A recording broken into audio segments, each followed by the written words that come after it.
¿Cómo arranca el productor, ya que veníamos hablando con esta falta de abastecimiento de combustible, que nos vamos a meter ahí, si usted creo que ha traído una importante cantidad de documentos, y que también que dicen antecedentes ahora, combustible, campaña, financiamiento, ¿cómo arranca un productor sabiendo de que con las pequeñas lluvias yo calculo que ya prepara, digamos, ¿no? La posibilidad de la tierra. ¿Cómo está el productor ahora? Bueno, dijiste, hay muchas variables dentro de lo que mencionaste que influyen en lo que es el comienzo de la campaña. Hoy el productor, que venía muy complicado, porque vos tenés que entender, y aparece por ahí que el niño, la niña, todo esto que se generaliza, es como que va a venir y va a llover soja, o va a llover maíz, o va a Claro. llover... No, no, no, no es así. No, no, no, O sí, sí. sea, para obtener el producto final, que es el grano, tiene que pasar muchas cosas. Una de ellas es que la parte del campo, o sea, el terreno, tiene que tener la humedad suficiente y la temperatura suficiente para que pueda germinar lo que uno pone debajo de la tierra. Ujú. Para ello hay un periodo de ventana que se le llama, que es un periodo de siembra, y que en la zona núcleo, para el maíz de primera que se le llama, vos Ujú. tenés dos tipos de siembra: la siembra que se hace en fines de septiembre, octubre, que es en la zona núcleo, que es la siembra de maíz, que cada vez se hace en menor medida porque los riesgos climatológicos son mayores durante el verano. Entonces eso pasa a diciembre, un maíz de segunda que se le llama. Bien, bien. Entonces el maíz de primera ya no es lo que decían que iba a ser. Ujú. ¿Por qué? Porque las lluvias se demoraron. Ahora empezó a llover en la zona núcleo, pero en esta parte todavía lo que ha llovido no es suficiente para comenzar a sembrar, porque primero hay que preparar, hay que hacer los barbechos, o sea, es todo un proceso, Claro, o sea que la ¿sí? sequía se ha extendido y la lluvia se ha tardado, digamos, ¿no? Todo son procesos, no es como que vos agarras el celular y Ujú. apretás y automáticamente tenés la respuesta, ¿no? Claro, claro, O sea, claro. en el campo todo lleva un proceso, que es el proceso biológico. Y a veces uno ve que el gobierno quiere interferir ese proceso biológico Ujú. y no entiende que tenemos, desde que sembramos hasta que cosechamos, distintas, infinidad de variables, porque te puede llover en el campo, pero desgraciadamente pasa una tormenta con piedra y automáticamente Sí, no sí, queda sí. nada. O sea, Digo, esto que usted está contando es el hecho del mismo proceso natural que lleva adelante lo que el resultado final es el que tanto la Argentina pelea con los dirigentes cuando dice retenciones sí, retenciones no, pero digo, lo, ahora se activa un fenómeno que es el climatológico, bueno, pero pero Patricio, ese es otro tema. El tema del gobierno es como que se quiere apropiar. La sensación que me da a mí y nos da a la mayoría de los productores es que se quiere apropiar de lo que hacemos, de lo que hace el productor. O sea, siempre ha sido así, ¿no? mira, Ha habido una desventaja siempre, creo. siempre, hoy si usted va a un banco a pedir un crédito, le preguntan si tiene soja, Bien. si no tiene soja, porque en base a eso cambia las tasas de interés, es como que el Hay una banco, especulación siempre en el sistema financiero que financia, digamos, la campaña del productor. el productor tiene una economía que parte de sus costos son en dólares y parte de sus costos son en pesos. Ujú, Los costos en dólares, como el dólar está reprimido, retrasado, ujú. repercuten directamente en el costo unitario de lo que, de lo que vale por ejemplo, un fitosanitario para ir y fumigar. Ujú. Si valía $3, ahora vale 6. ¿Por qué? Porque se toma el dólar oficial de 3.50. ¿Me explico? Sí, sí, O sí, sea, sí. se duplica el precio, pero todos dicen que valor oficial, lo mismo que las cosechadoras, las O sembradoras, sea, aumenta en dólares, pero el precio sigue siendo el los mismo. 3.50.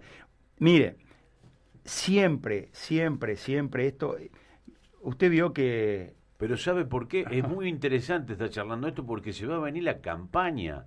Además hay una elección presidencial entre este tiempo. ¿Cómo hace el productor hoy que hablaba el fin de semana con alguien? ¿Cómo va a hacer para llevar combustible a su campo si no hay? Bueno, en esta, a ver, primero nosotros como productores tenemos que ser responsables de nuestra propia actividad. No podemos hacer lo que hace el gobierno de echarle la culpa a los demás.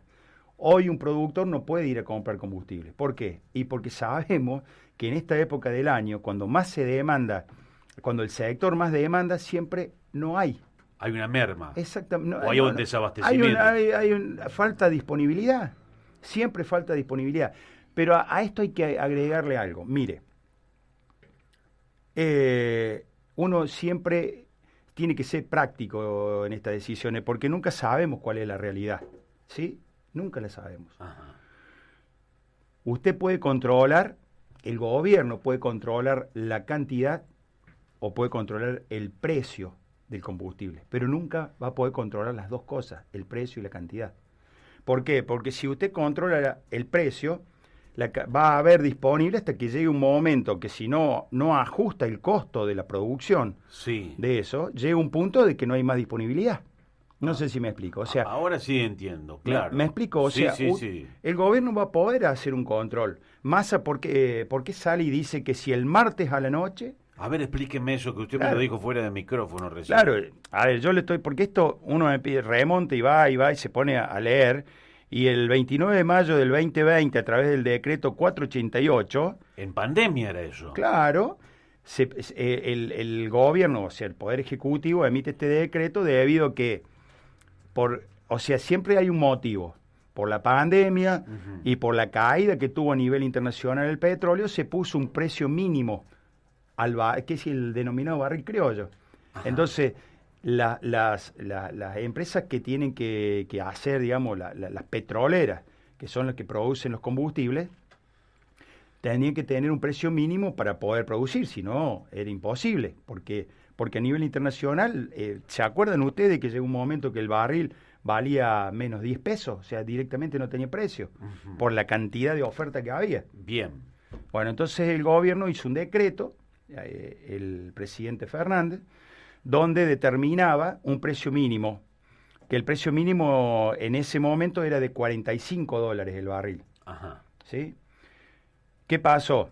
Con todos estos problemas que hubo y con la inflación... Sí, con el proceso inflacionario que no se ha podido detener en lo que ha asumido este señor ministro y presidenciable Massa. Exacto. Entonces, ¿qué pasa? Massa, cuando pierde, después del 13 de agosto, que fueron las primeras pasos, hace un arreglo, la letra chica de ese arreglo con las petroleras, donde el barril criollo ya de 45 pasa a 56. Bien.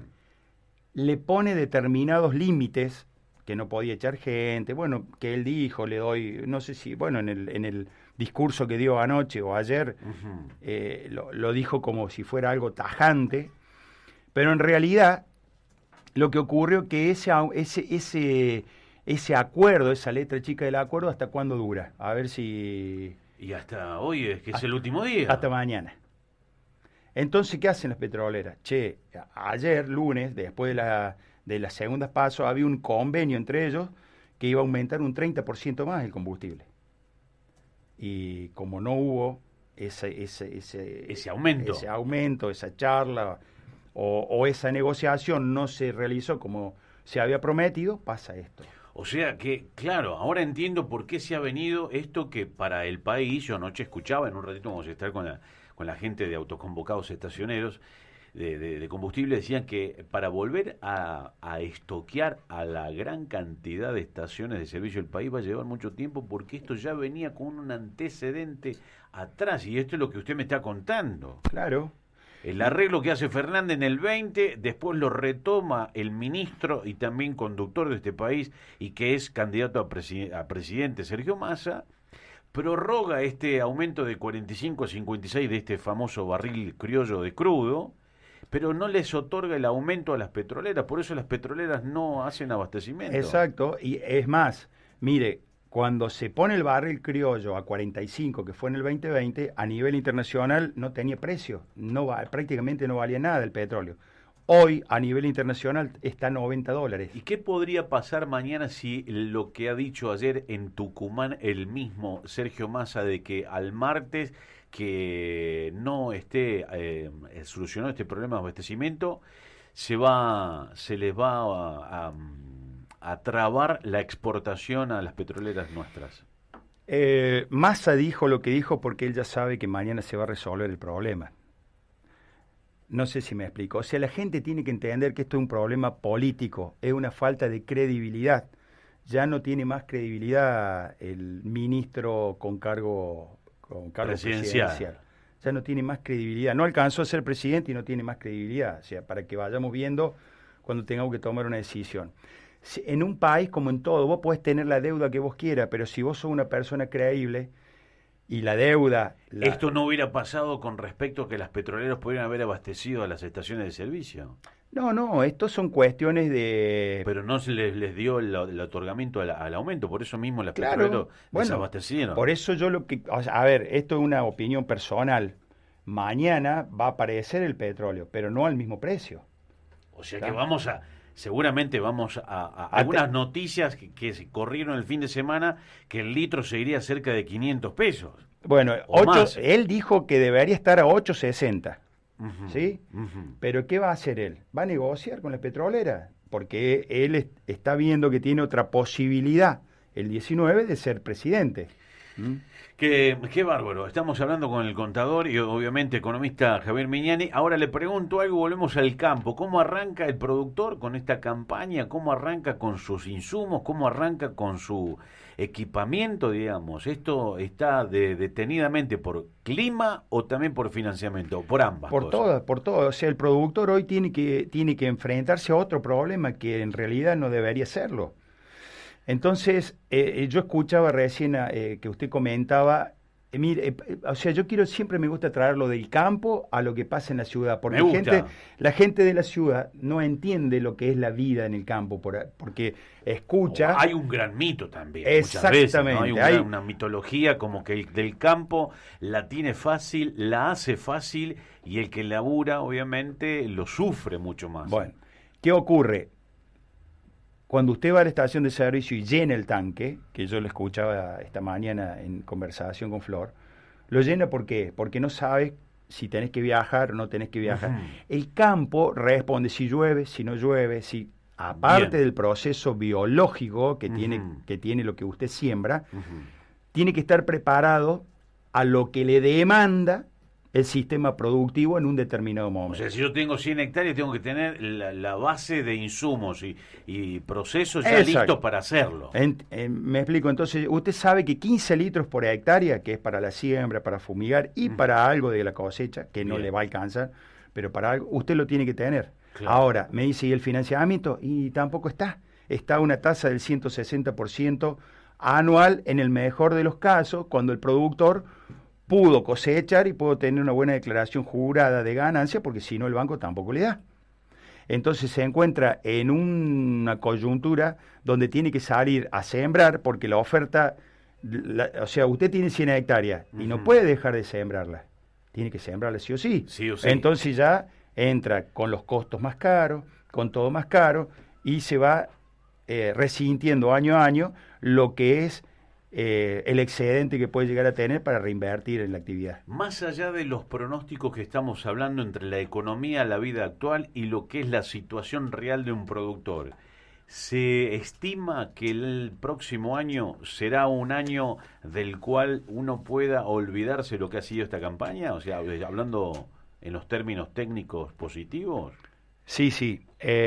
Hay una recuperación de más de 50 millones de toneladas en todos los productos, ¿no?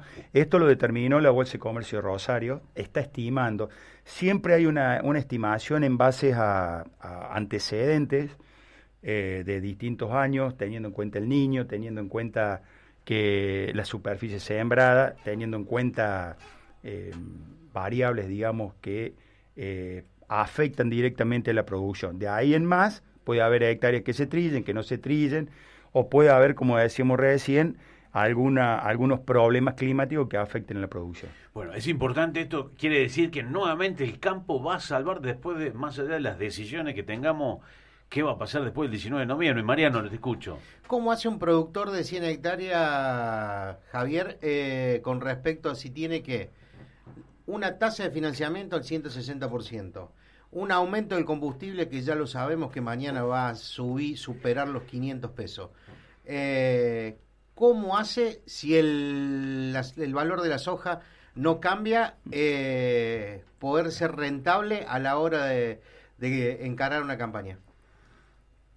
Bueno, te comento. Primero, 100 hectáreas Vos tenés que tener unidades productivas. Hoy, con los costos que hay, las unidades productivas no pueden ser menor de 500 hectáreas. No menos de eso, 500, 600, 1000. Porque vos en la estructura de costos, tanto costos fijos como costos variables, influye mucho la cantidad. ¿Qué te quiero decir con eso? Que hoy la rentabilidad, porque el gobierno en este momento, por las retenciones más la diferencia de tipo de cambio, se está llevando el 76% de la renta, es imposible que un productor pueda vivir un año, con lo que cosecha en un año, con 100 hectáreas, con 200 hectáreas. Vos suponte, vamos a lo que se habla en el campo. Vos hoy tenés un costo de 20, 22 quintales para sembrar. Estamos hablando de márgenes. Una cosa es márgenes y otra cosa es cuando vos entrás a poner los impuestos. Si vos tenés un rinde de soja como hubo el año pasado de 12, 13 quintales con un costo de 22, perdés 7. ¿Cómo haces para vivir un año? ¿Me explico? Entonces, 100 hectáreas hoy productivamente no son más rentables. Por eso la gente lo alquila. El campo de 300, 400, 500 hectáreas se alquilan. ¿Quién los toman? Los toman empresas muy grandes. Los pools de siembra. Entonces, ¿qué hace el pool de siembra? Le alquila un campo, paga bien, alquila un campo en Córdoba, otro campo en Santa Fe, otro campo en Buenos Aires y diversifica el riesgo climático. Entonces, si no llueve acá y le llueve allá, eso compensa con un determinado monto de alquiler que paga. Hace girar la rueda productiva. Claro. La verdad que yo lo escucho, pero también nosotros queremos dedicarle el momento a la gente del campo, al productor agropecuario. Mientras espero los títulos, dígame, contador. No, discúlpame, otra cosita que tengo que aclarar. Y el precio, porque Mariano también me dijo el tema de 100 hectáreas y el tema de lo que va a valer la soja. El precio, el productor es tomador de precio. No puede, nunca va a ponerle precio a la cosecha. ¿Por qué es tomador de precio? Es tomador de precio porque en Estados Unidos, que está Chicago, es el que determina el valor de la soja y del maíz a nivel mundial. Pero se agregó Brasil, que con la producción de Brasil, y esto es un dato muy importante, Brasil ya pasó a Estados Unidos en lo que es producción. Entonces, lo que se vende de Brasil y no se vende allá, hace caer el precio. Claro. ¿Por qué? Porque no repercute en Chicago las ventas. Ahora que en Brasil se quedó sin soja, le queda poco, y se empieza a vender de Estados Unidos, va a empezar a aumentar en teoría. Me voy a los títulos, contador. Gracias por haber venido arrancando la semana para conocer el panorama económico. Le agradezco muchísimo su presencia en este estudio. No, lo veremos en esta semana. Hay decisiones. Gracias a ustedes y bueno, estos son temas que los empezás a hablar y bueno, lleva mucho tiempo. La verdad. El señor Javier Miñani, contador economista, los títulos, venimos.